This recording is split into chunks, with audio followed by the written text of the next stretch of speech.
Hokin is stuko kiskaduka, numktu gana, sixigate sitapi hakanyo, apate sitapi. My name is Chasing Horses Back to the Camp. My English name is William Wadsworth, and I'm from the Blood Tribe. I grew up, I'm a singer, so I went to a lot of ceremonies. So I learned the songs and going to the sweats and stuff. Just grew up around singing, and that's become a really integral part to who I am. It's really part of me. A lot of people who know me, they don't even know I'm an academic, that I'm going to school and stuff. They know me as the singer, the guy that sings the songs, knows a little bit of his language. He's a little crazy, but he knows a few things. I was born in Cardston a long time ago. I was born in Cardston, and I went to school in Cardston right from kindergarten all the way up into high school. But I lived on the reserve, the blood reserve, in an area called Stamiksoutskina, which is Bullhorn Coulee. I was raised with my mom and dad in the house, but also my great grandmother. Her name was Apuyaki, Annie Wadsworth. She didn't speak English, so that's why I speak my language. My first language was Blackfoot. My parents and my grandma, who's still with us today, and she used to say, "Boy, you're a cute boy. You would walk around and you just spoke Blackfoot." But when I went to school, I first started to see a different world, because I saw white people. I didn't know any white people until I went to school. And, I remember the concrete, the playgrounds, I remember everything seemed so rigid and organized. It was just like so institutional almost. It was like, you go here, here, here, here, here. And here I was, this little Blackfoot kid in school, and I didn't know the world. I just knew my reserve life. The first day we had a snack, they brought out this green stick. And in the green stick, it had this, looked like butter, And in my Blackfoot mind, I'm thinking, okay, that butter is going bad because it's really dark, I didn't know what it was, and we were supposed to eat this stuff, And I was looked at another little guy beside me, and I told him in my language. I said, "I'm trying to stop you." I told him, "What is this?" And he just hit me, and he said, "It's real Indian." And it kind of blew my mind. I was like, he was teasing me because I was so Indian, but also teasing me because I speak my language. But it was funny, but also indicative of, you could already see the oppression happening. You could already see the colonization happening, and you could already see the shame happening in the children that were already becoming colonized at that time. And so there began my journey into the world outside of my community. We always hear grandma telling you, help out, have pity on each other, that means to have compassion for each other and practice good relationships. The Blackfoot thinking is really action. It's really verb based. It's really embeds the connections of all things. You could say words in Blackfoot, and underlying all those words, you can feel resiliency, and you could feel those connections to everybody else. There's one creator under all of reality, which is creating all things. And so the Blackfoot mind sees this and sees those connections. Therefore, what kind of thinking would that breed? Well, I'll tell you, in my case, it created a reverence to all things. Because if everything is living and came from one place, well, I better respect that because it comes from the same source. So the animals walking around are my relatives. The ground we're walking on, the soil, is created from the same thing. So therefore must have life, therefore is my relative. The air we're breathing is coming from the same place. Therefore, that's my relative, those mountains over there, So it's kind of like a really active way to see the world. It has all these ramifications. So if I disrupt anything, if I hunt something, I got to replace that. I grew up hunting with my dad. And so he would talk to the animals that he would take because he's got to respect that animal. Grandma, when we'd bring meat home, my grandma would be really happy. Oh, bring it over here. Let's hang it up. Be a deer, and she'd start cutting meat, and she'd say, "Oh, again, so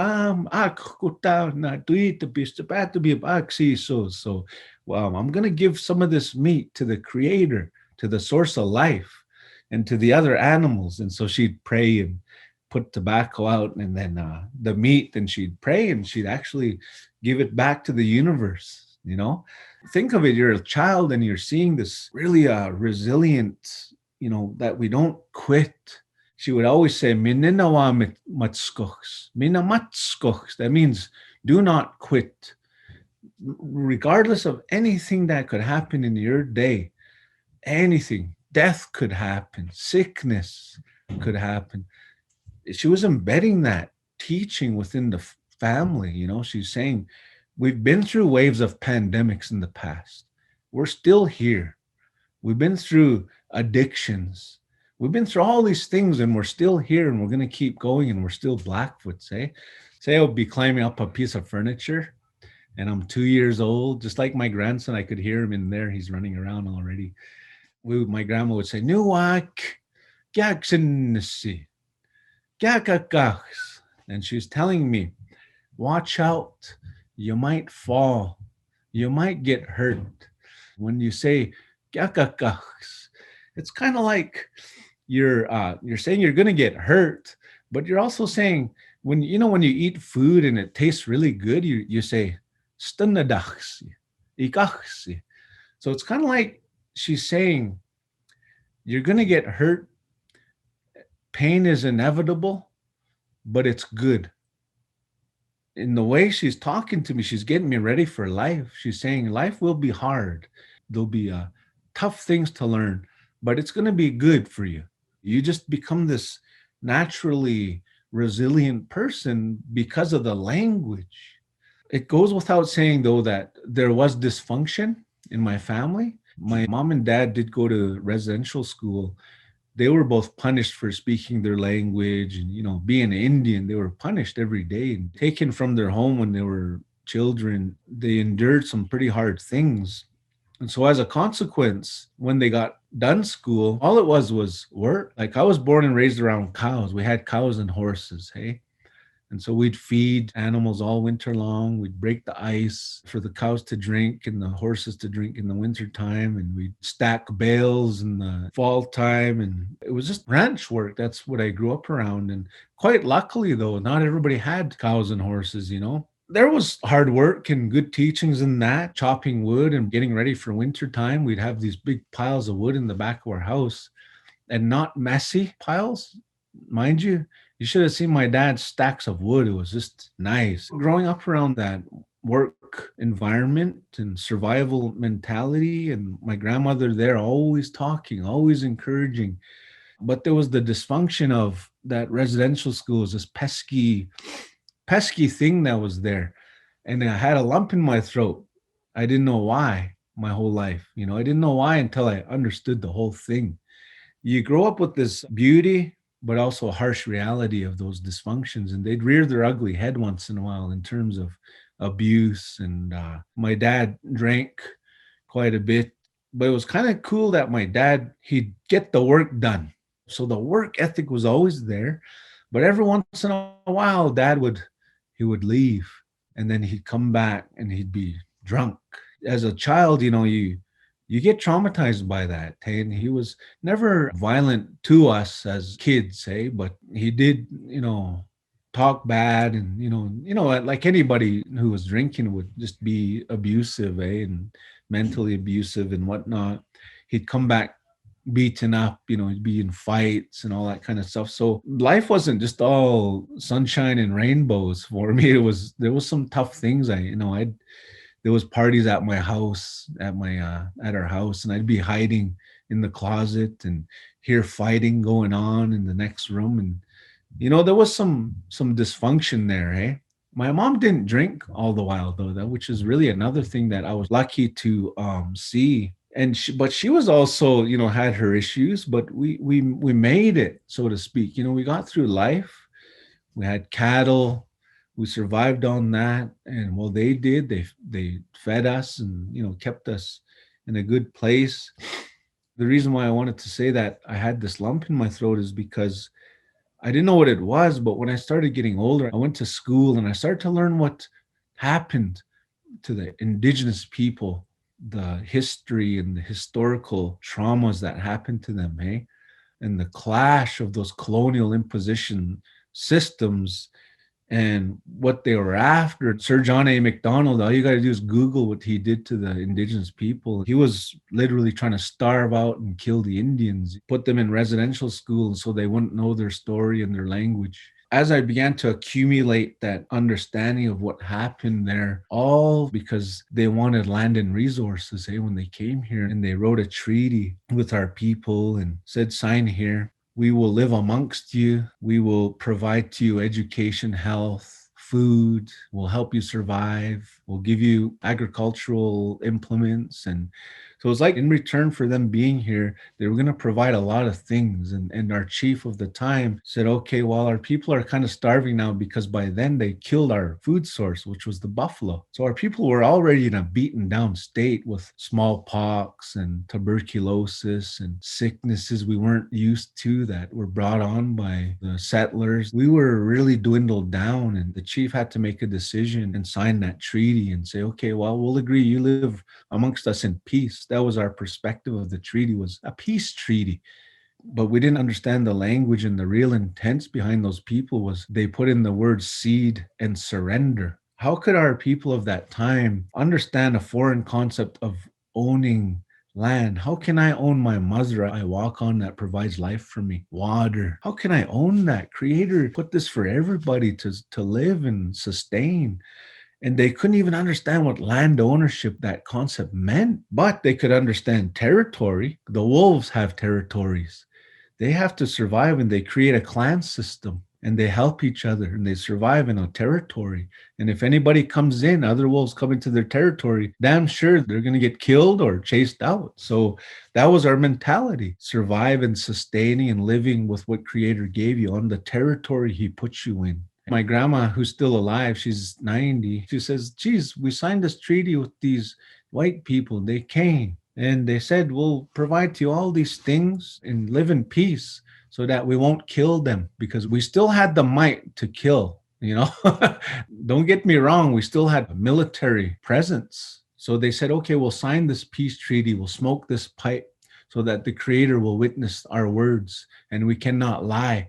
If you smoke the pipe and you pray and you include that in a sacred, it becomes a sacred agreement. Was the word, sacred agreement. And so it began that way, but little did we know. And that treaty was a depth of a plow. That's what it was, to the depth of a plow. And so they lived here and they began to take up land, and we got put on this small reserve.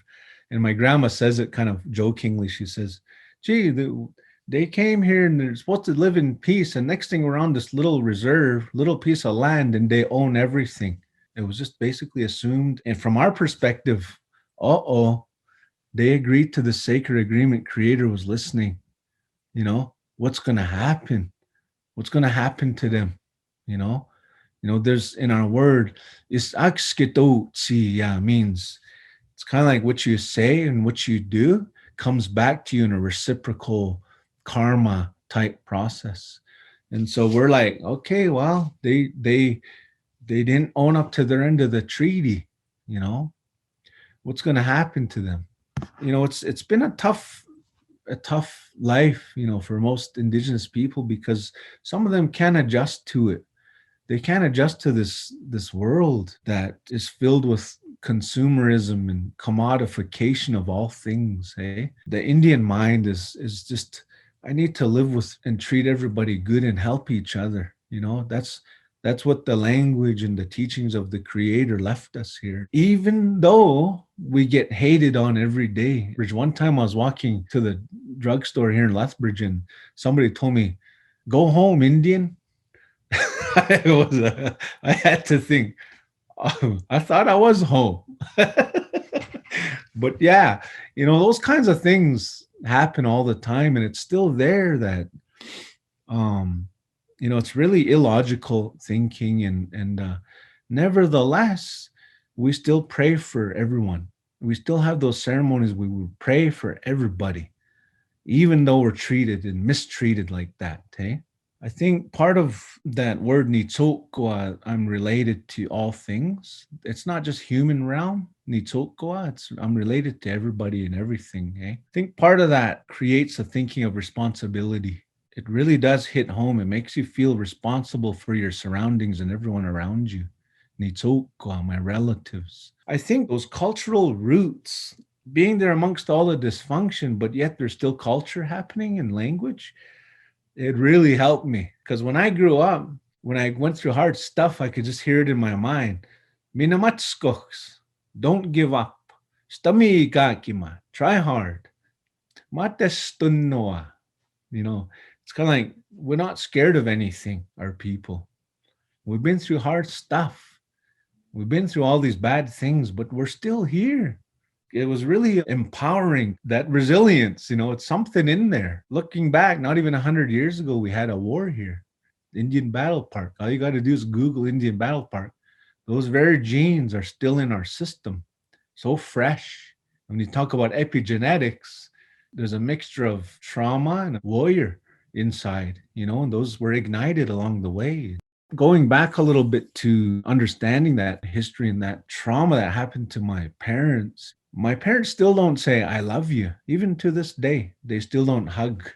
And so it's kind of like when I went to school and learned that history, then I finally knew, oh, okay, that's why I had this lump in my throat, is because my parents didn't know how to love. They didn't know how to hug. They loved me. I knew that. Like, they provided for me and we worked and we survived. Grandma would hug me though. Grandma Apoyaki, my great grandmother, because she didn't go to residential school, eh? So she was the love, eh?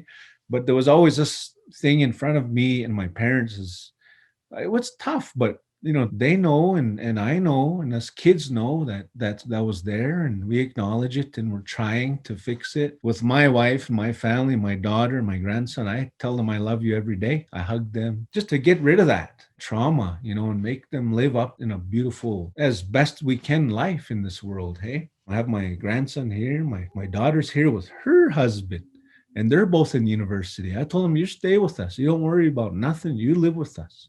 You're not paying rent, nothing. I'm taking care of you. And I told him, you just get your education. You're going to need it in the future. Eh? So I get to wake up with my grandson every day. But the white family, I see, for the most part, when you're 18, you get kicked out and you're on your own. You're gone. The elders, when they can't take care of themselves, they just throw them in a home. No way. My mom and dad, they're going to live with me if they can't take care of themselves. That's just our culture. That's how we do. I'm trying my best to instill responsible behavior and communal behavior, resiliency. I'm trying to instill that in everything that I do and the way I say. Why? Because my aunties and uncles and grandparents taught me that, and so I better just keep it going, pay it forward.